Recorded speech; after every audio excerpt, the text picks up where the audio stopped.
you don't mind. Here's my video room on Sunday, July 7th, 2013, with the crew from, would you believe, the Midnight Movie in Cleveland. And they're going to interview me for a TV show that they produce. So this should be very interesting.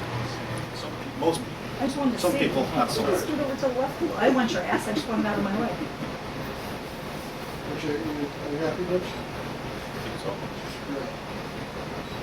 Hey, Triv. So, man, you know what? I just got back from vacation and I was checking on my TV. I miss a lot of my favorite shows. You ever do that? Like, you know, your favorite shows and you forget to record them and then, you know. Oh, all the time. Yeah, well, you know what? Back in the 70s, I had a huge VCR and I used to record some stuff like that. But, you know, you miss a show and you can never see it again. But I guess I know where we can go if we want to ever see a show from the 70s all the way to whenever. We can come here to Mr. Ray Glasser's house. Thanks a lot. And I bet he's got like everything Not every, ever. but a lot. This is 37 years of collecting. 37 years of collecting. And these are all betas, by the way. All Betamax. Now, what's the difference between a beta, for somebody like me who doesn't know, from a beta, from a VHS? I'm a VHS man. Beta came out first, number one, 1975, and it's a smaller cassette than a VHS. VHS came out about a year and a half, 2 years later. VHS offered 2 hours on a tape, Beta offered 1 hour for the same price. And what would you buy? The VHS. That's the main reason why Beta lost the format was. But that's the main difference. Beta had better quality because the head spun faster than the machine, gave you a better quality picture. VHS gave you more recording time, which most people ate up, and they said, well, gee, I'm going to go with VHS. So that's why Beta lost out. All right, so now, to let everybody know, and I guess this is the term that I've heard, you are called the videoholic. I call myself a videoholic. You're the video. Kind of like alcoholic, you're addicted. Okay. And I've been addicted to that since the 70s. When exactly did you start? Well, I got my first Betamax in June of 1976, because back then I was working in a restaurant at night, 5 to 1 in the morning, and I couldn't watch TV, obviously. I worked 6 nights a week, and I could not watch TV. This offered me a way to record TV shows while I'm working, come home at 1:30 in the morning and watch them. Then I had a choice to either save them or reuse the tape and just erase the show, and I've done both. Do you want to share what your first Beta machine cost you back in 1976? You said? 76. My first Betamax cost me $1,260 without the timer. The Jeez. timer was an accessory for $40, so $1,300 for a 1 hour Betamax recorded 1 hour tapes. Because the whole thing with a VCR was they were made to record TV shows. Nobody thought about renting movies, recording football games, just TV shows. That's why Sony thought a 1 hour tape would be adequate. Turns out they were dead wrong. So now, did you have to have somebody on standby? Like if you had a movie you wanted to watch and you were at work and you're recording this, hey, Oh pop another tape in. I had friends, back then in the early days, and I mean 1976, 77, 78, we did a lot of trading by mail. I had a lot of friends that had HBO, Showtime, that ran uncut movies. And they also had 1 hour Betamaxes, so if they wanted to take the 8 o'clock movie on HBO for me, they would run a tape from 8 to 9, then the second night they would run a tape from 9 to 10 to get the second hour. And that's how I got uncut movies. Sweet, It worked. sweet. Yeah. So you could even record our show, because it's a 2 hour show, and trade it to people. Right. Well, if you And I want. probably recorded on Beta, yeah. Cool. Well, now let's see now. Somebody, now I know I did a little research, because I do my research, and I know you said you got your first Beta machine was $1,200, but you had your eye on another one, right? And they're a little steep back then. It wasn't like a $2,500 one you really wanted. Yeah, that's the big one. If you want to swing the camera around and show it? This is the very first Betamax. We call it the Betamax. Over here, we have some more. This is 7, 8, 9, 10. This is the Toshiba Portable. And I actually have one on loan, an SL-HS750. That's 11. And they all work. So I like have that 11 one. right now. That one's tiny. I like that one. Yeah, that's a That portable. one I run. Yeah. That actually runs on battery. Oh, Okay. that's portable.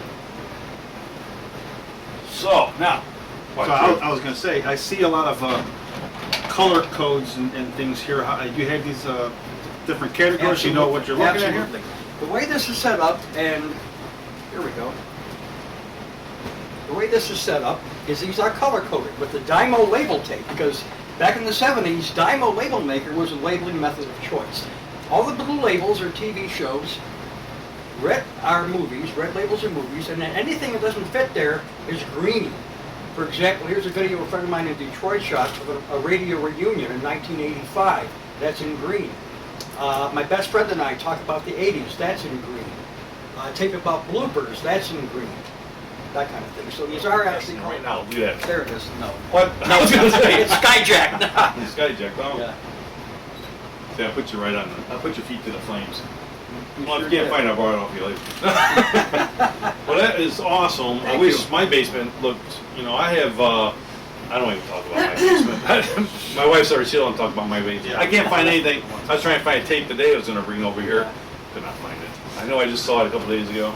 Well, there are a lot of tapes on this wall. There's over 2,000. It takes a while to find a certain one if I'm looking for it. And it was a lot bigger. Yeah, I you know, that you I- met somebody that you I guys met went- somebody, there was a 7th row up here which actually stretched the whole length of this wall, and that's how many tapes my friend took. The guy named Mike, he lives in Solon, he loves old video formats, and he loves TV and movies, and he took my tapes that I didn't need because I now have them on DVD. So no sense having them in 2 formats. All right, well, I guess, we're gonna come back, so I got some Okay, more questions for very you. cool. We gotta go to the movie, and then we're gonna hold his feet. I won't find that gargoyle. So right now, we're gonna go to the movie, Okay. and we'll be back with more with Ray in a little bit. Give me one smile, guys, all together. Big smile. Thank you.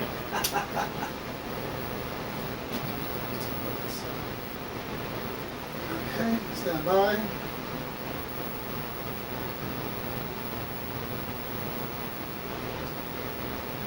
I'll give you the finger one more time. You didn't see it. Okay, we are back here with the self-proclaimed videoholic Ray Lasser, and you know, we were just talking to him with him about, you know, how he started, when he started with his collection of the beta tapes. And before we get on to our next topic, I did want to bring up how special that kind of a collection was when you first started, because back then when you first started, not everybody had cable. There was Almost no no one. Yeah, there was no internet, so it No was very- satellite dishes. Right, so Right. for someone that, you know, that wanted to see a particular program, movie, Uh-huh. anything that was on TV, you know, it was very hard. And, you know, you had a lot of this stuff, so then you started trading with people. Right, I have to show this, I really do. Because this is what actually got us going. See if I can get the right one out. That's what I'm looking for. This magazine was instrumental for a lot of us early video files in the 70s in getting us in touch with other people to trade tapes with. Because, like you said, there was no internet, no cable TV, no satellite, no Redbox, no Netflix. All we had was telephone and mail to communicate with people back then. And if somebody in Illinois had HBO and could get a movie for me, and I could tape a Twilight Zone off Channel 43 at midnight for him, Right. we traded tapes. And many tapes on this wall are from other people. To this day, I never got rid of them because they're too rare. And there was a cable show out in Florida.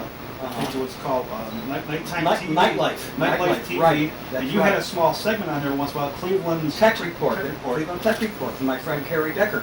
Right. And that was on the air for almost 7 years on cable TV in Florida. And people were probably watching that and saw you on there. And did you get a lot of requests for trades due to that No. show? Actually, I didn't, believe it or not. I never did, no. You would think that was Yeah. that was the It didn't happen that No. way, no. It was for the fun of it. Yeah. That was the whole thing. I showed how to build a video library, how to organize a collection, and I showed off my new Betamaxes, that kind of thing. Yeah, I wish I could have saw that. I don't know how to organize it. Well, I have some on this wall if you don't want to see them. Oh, okay. Of course. I Train have. me, Sensei. I want to Of know how to course. organize it. My wife wants me to know how to organize it. Speaking of organizing, let's talk about what you're doing with a lot of your collection now. You have, you know, onto the new age of talking about internet. Right. You have a YouTube channel or many YouTube channels now with your content. I have 10 active YouTube channels right now. And there's a reason for that.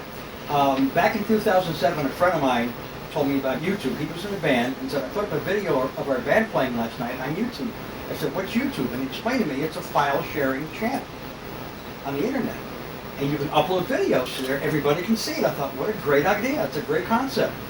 So I began uploading commercials for the Betamax on there. People began responding, hey, this is cool. Do you have any more?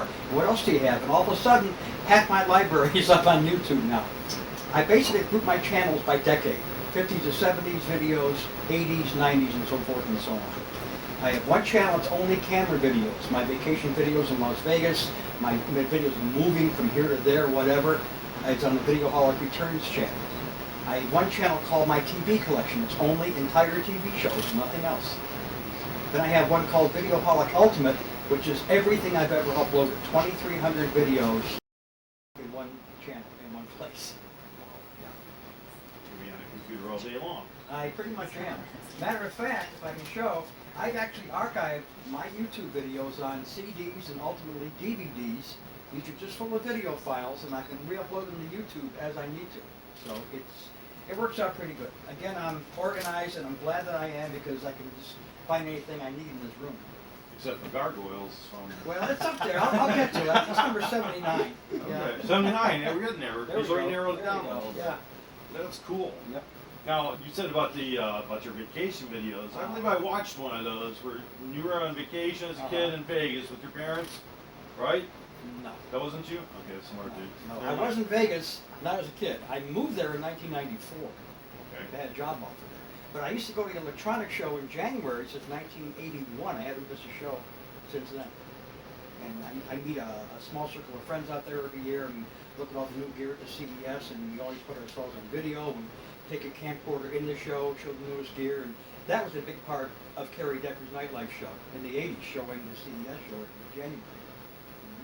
Going past, I'm like, fun. We should go out there one year. It is a lot of fun. A lot of fun. Hey.